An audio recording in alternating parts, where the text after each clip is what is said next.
বাংলার শ্রেষ্ঠ পুজো এবং শারদোৎসব, সেই দুর্গাপুজোয় মা দুর্গাকে বিভিন্নভাবে আরাধনা করে থাকে বাঙালিরা। তার মধ্যে বিভিন্ন রকমারি অংশ তুলে ধরা হয় এই দুর্গাপুজোর মধ্যে দিয়ে। এই বছরে মুর্শিদাবাদের বহরমপুরে বেশ কিছু নতুনত্ব তুলে ধরা হয়েছে। তাদের মধ্যে রয়েছে মুর্শিদাবাদের সবথেকে জনপ্রিয় যে এখানে তৈরি হয়েছে মণ্ডপ, সেখানে তুলে ধরা হয়েছে নারী শক্তি।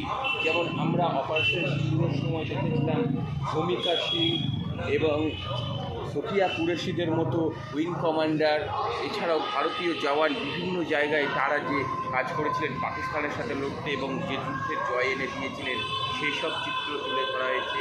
এছাড়াও যে ভারতীয় নারীরা যে সব কিছু যে কোনো মুহূর্তে করতে পারে, অর্থাৎ শত্রুপক্ষের সাথে লড়াই, সেটার একটা জ্বলন্ত উদাহরণ তৈরি করে দিয়েছেন এই মণ্ডপে। মা সরস্বতী, যাকে আমরা বিদ্যার দেবী বলি, তিনি সবসময় তার হাতে বীণা থাকে, কিন্তু সেই মা সরস্বতী প্রয়োজনে খড়গহস্ত হতে পারে আমাদের শত্রু দেশের সঙ্গে লড়তে। তেমনটাই তুলে ধরা হয়েছে। আমরা যে কথা বলে থাকি, বিভিন্ন ধর্মগ্রন্থে পড়ে থাকি যে আমরা শান্তির কথা যেমন বলতে পারি, সেরকম সময়ে শত্রুদের সঙ্গে লড়াই করার মতো কাজ করতে পারি। সেই রকমই আসিম মুনির, পাকিস্তানের সেনাপ্রধান, যে বড় বড় কথা বলেছে, যে আমেরিকায় গিয়ে বড় বড় ভাষণ দিয়েছে, তিনি নাকি কী সব মার্শাল পেয়েছে, সেই আসিম মুনিরকে একদম মা সরস্বতী খড়গহস্ত হয়ে তাকে দড়ি ধরে টানছেন।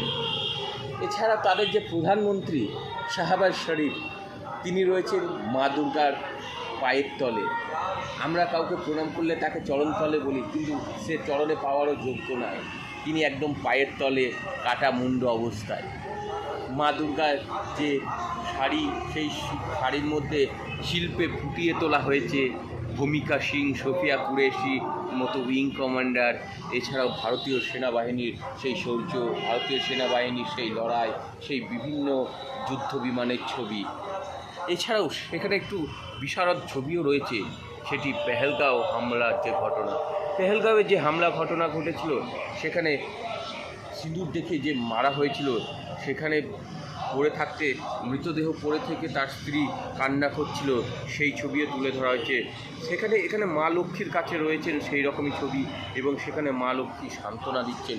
হয়তো সেই মুহূর্তে কিছু তাদের প্রাণ ফিরে না পেলেও যোগ্য জবাব দেওয়া হবে, সেই রকমই একটা প্রতিশ্রুতি, সেই রকমই একটা ঘটনা, এবং তারপরে যোগ্য জবাব দেওয়ার মতো ঘটনা ঘটেছিল, এবং সেই যোগ্য জবাব দিয়েছিল ভারতীয় সেনারা। সেখানে কোনো